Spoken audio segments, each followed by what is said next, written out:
सो, अभिनंदन में सजी हुई थी वंदन वारे सो, शेर बबर आ गया सलामत पाक को सलवारे धो।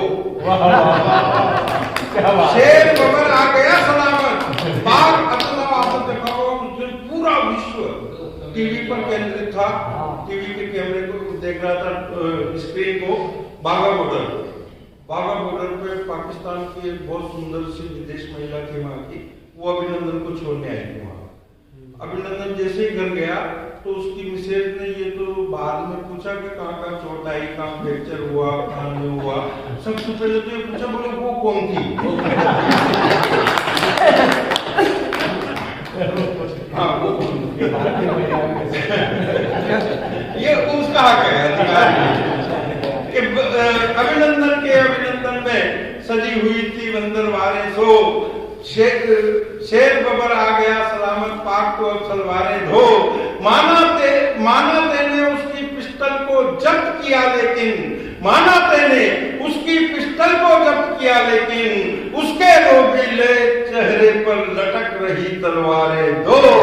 उसके रोबीले चेहरे पर लटक रही तलवारें दो। ऐसे कई अभिनंदन हमारी फौज में है। हनुमत खप्पा आपने एक नाम सुना होगा, लगभग सब उसके बारे में जानते होंगे अखबारों के माध्यम से, टीवी के माध्यम से। सियाचिन के बर्फ के पहाड़ों में भरी सर्दी में 11 फौजियों का एक दल इस देश की सीमाओं की चौकीदारी कर रहा था, चौकसी कर रहा था, गश्त कर रहा था। एक 40 फीट बर्फ का पहाड़ ग्लेशियर वो पिघला, उनके ऊपर गिर गया। 6 दिन तक वो 11 फौजी उस 40 फीट 4 मंजिल मकान के बराबर बर्फ के पहाड़ पर भरी सर्दी में और सियाचिन में वो दबे रहे। 6ठे दिन जब पता लगा, मशीनें भेजी गई, उस बर्फ के पहाड़ को पिघलवाया गया। 10 फौजी शहीद हो चुके थे, केवल एक की सांसें चल रही थी, उसका नाम था हनुमत खप्पा। इस तरह हमारे देश की चौकीदारी करते हुए, देश की सीमाओं की चौकसी करते हुए अनगिनत न जाने कितने हमारे जवान शहीद हो गए। उनकी सूची भी बनाना कठिन है, तो मैंने सोचा कि उनको श्रद्धांजलि स्वरूप एक कविता लिखी जाए, लेकिन वो बड़ा कठिन काम था। तो मैंने एक शॉर्टकट, एक रास्ता चुना, एक प्रतीक चुना, और उस प्रतीक के माध्यम से जो जो हमारे देश की सीमाओं पर रक्षा करते हुए शहीद हुए हैं, उनकी श्रद्धांजलि स्वरूप मैंने एक कविता लिखी। आपका पूरा मन और समर्थन चाहता हूँ।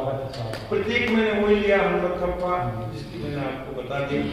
उसके माध्यम से मैं उन सारे शहीदों को, और एक हास्य रस का कवि भी किस तरह से वीर रस लिखता है, मैं बताना चाहता हूँ कि उस दिन भारत की माटी का जर्रा जर्रा रोया था। उस दिन भारत की माटी का जर्रा जर्रा रोया था, जिस दिन भारत माता ने हनुमत खप्पा को खोया था। वो दुर्गम हिम शिखरों का सीना चीर निकल आया, सांस आखिरी तक भी जिसने वंदे मातरम ही गाया। 6 दिन तक आस-पास भी भटका, जिसके काल नहीं दुनिया भर ने देखी अब तक ऐसी। आपको हनुमत खप्पा के लिए आपकी तालियां बहुत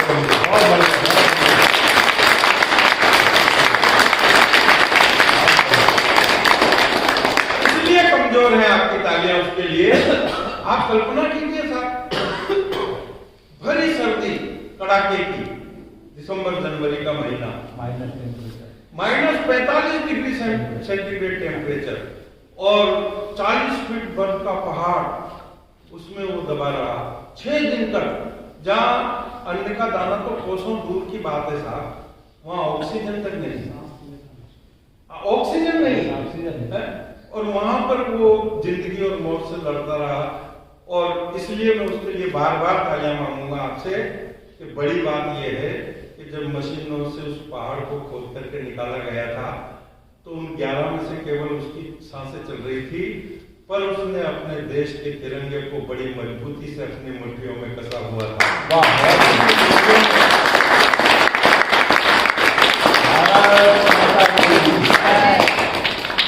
6 दिन तक आसपास भी फटका, जिसके काल नहीं दुनिया भर ने देखी अब तक ऐसी कोई मिसाल नहीं। बर्फीली फौलादी चट्टानों से उसका तन नहीं गला, क्रूर काल का काल चक्र भी उसके आगे नहीं चला। जिसने अमर तिरंगा प्यारा सियाचिन पर लहराया, मौत को देकर के भी जो जिंदा वापस आया। जिसने अपने भुजदंडों से निर्मम काल पछाड़ा था, अखिल विश्व में शूरवीरता के झंडे को गाड़ा था। बर्फीली चट्टाने जिसकी हिम्मत तोड़ नहीं पाई, साक्षात खुद यमुने आकर जयमाला थी।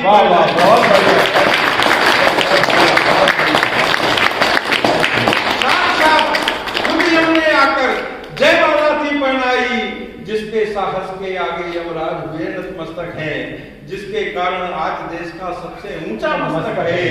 बर्फीली चट्टानों के नीचे दबकर भी आस नहीं तोड़ी, और 6-6 दिन तक लड़ा मौत से, अंतिम सांस नहीं।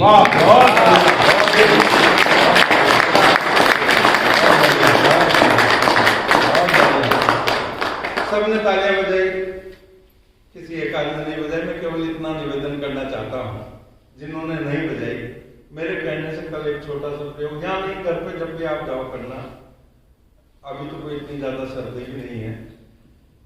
एक छोटा सा बर्फ का टुकड़ा लेना, अपनी मुट्ठी में कसना, घड़ी में टाइम देखना, 6 दिन नहीं, 6 दिन तो बहुत हो, 6 घंटे भी नहीं, सिर्फ 6 मिनट घड़ी में टाइम देख के सिर्फ 6 मिनट आप बर्दाश्त नहीं कर पाओगे।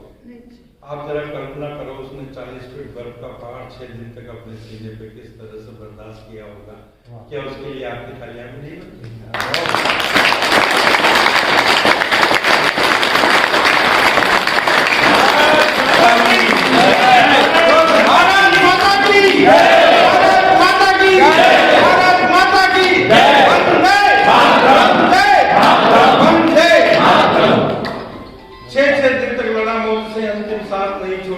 बर्फीली चट्टानों के नीचे दबकर भी आस नहीं तोड़ी, 6-6 दिन तक लड़ा मौत से, अंतिम सांस नहीं छोड़ी। उसकी हिम्मत के आगे यमराज हुए नतमस्तक हैं, जिसके कारण आज देश का सबसे ऊंचा मस्तक है। बर्फीली चट्टानों के नीचे दबकर भी आस नहीं तोड़ी, 6-6 दिन तक लड़ा मौत से, अंतिम सांस नहीं छोड़ी। मैं टीवी पर ये डिबेट आ रही थी और मैं कविता लिख रहा था। देश के बड़े बड़े नेता बैठे हुए थे उस डिबेट में, बड़े बड़े डॉक्टर बैठे हुए थे, बड़े बड़े वैज्ञानिक बैठे हुए, उनमें आपस में बहस चल रही थी। वो देश के बड़े डॉक्टर हैं साहब, बड़े वैज्ञानिक हैं। किसी ने कहा कि ऑक्सीजन की कमी की वजह से ये दुर्घटना हो गई, किसी ने कहा कि उसके फेफड़ों में पानी भर जाने की वजह से यह हादसा हो गया। वो देश के बड़े डॉक्टर हैं, बड़े वैज्ञानिक हैं, उनका अपना डायग्नोसिस है। लेकिन मेरा हिंदुस्तान की जनता की तरफ से एक छोटा सा प्रश्न है, और आपको लगे कि मैंने आपके शब्दों को जवाब दी है, आपके सवाल को जवाब मैंने दी है। मेरा सिर्फ इतना सा तर्क है कि अगर ऑक्सीजन की कमी की वजह से ये दुर्घटना हुई होती तो 6 दिन के अंदर अंदर वहां सियाचिन में हो गई होती। अगर फेफड़ों में पानी भरने की वजह से यह हादसा हुआ होता तो उन 6 दिनों के अंदर अंदर सियाचिन में हो चुका होता। वो दिल्ली तक जिंदा वापस आए, एम्स में भर्ती रहा 3 दिन, और उसके बाद उसने प्राण त्यागे। सही घटना बताई नहीं गई, छुपाई गई। मैं वो सही घटना बताना चाहता हूं और आपका भरपूर समर्थन चाहता हूं, सम्मान चाहता हूं। उसके प्रति आपकी तालियां, अगर वो आज स्वर्ग में होगा हनुमत थप्पा, उसने जो ठंडक 40 फीट बर्फ के पहाड़ की 6 दिन तक अपने सीने पर इस देश के लिए झेली है, आपकी तालियों की गर्माहट की राई भर रत्ती भर की गर्माहट अगर उस तक पहुंचेगी तो उसकी माँ आपको दुआ देगी, और उसकी माँ को यह एहसास होगा कि मैंने अगर अपना इकलौता सपूत सीमा को दे दिया तो चिंता करने की कोई बात नहीं। हनुमत थप्पा की चिंता करने के लिए पूरा देश है, पूरा समाज।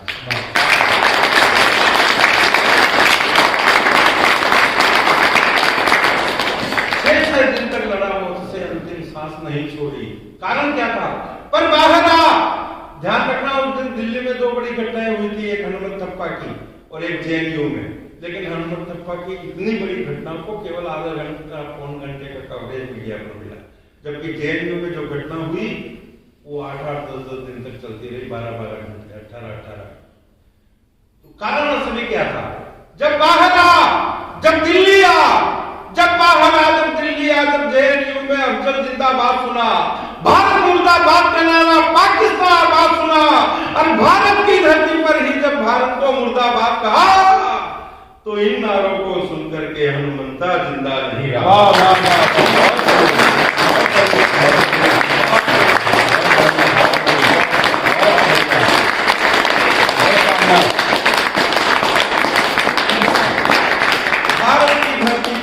भारत को मुर्दाबाद कहा तो इन नारों को सुनकर के हनुमंता जिंदा नहीं रहा। वह जहरीली भाषा सुनकर, जेएनयू की वह जहरीली भाषा सुनकर, वह जहरीली भाषा सुनकर आस आखिरी टूट गई, और ये आभास वो सहने पाया, सांस आखिरी छूट।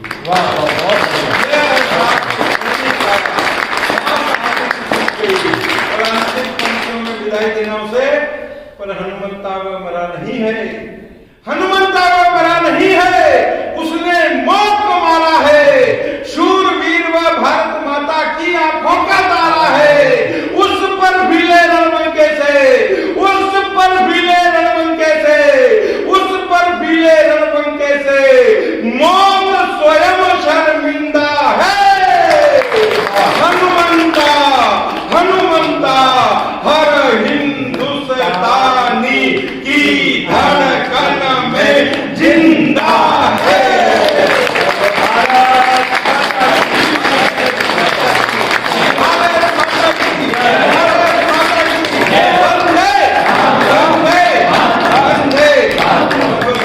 बहुत बढ़िया,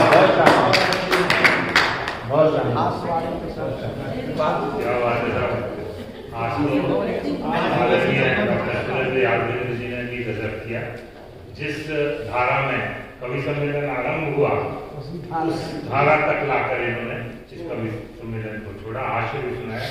लेकिन वास्तविकता ये है कि अक्सर हम कहते हैं कि गाइए तुम गीत बंधु, मीत प्रीत प्राण हो, छेड़िए संगीत बंधु, सात सुर के तान हो, अरे देश मांगे जब लहू तो भूल जाए इश्क विश्व, दिल में जज्बा मात्र भू का, चाहे घोष हिंदुस्तान।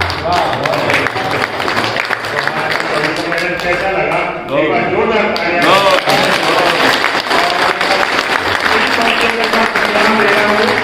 देशवासियों में एकता की लय हो, देशवासियों में एकता की लय हो, दुश्मनों में खौफ हो, भय हो, और फिर से बने विश्व गुरु भारत यह तय हो, और जननी जन्मभूमि मां भारती तेरी जय हो। जय हो, जय हो।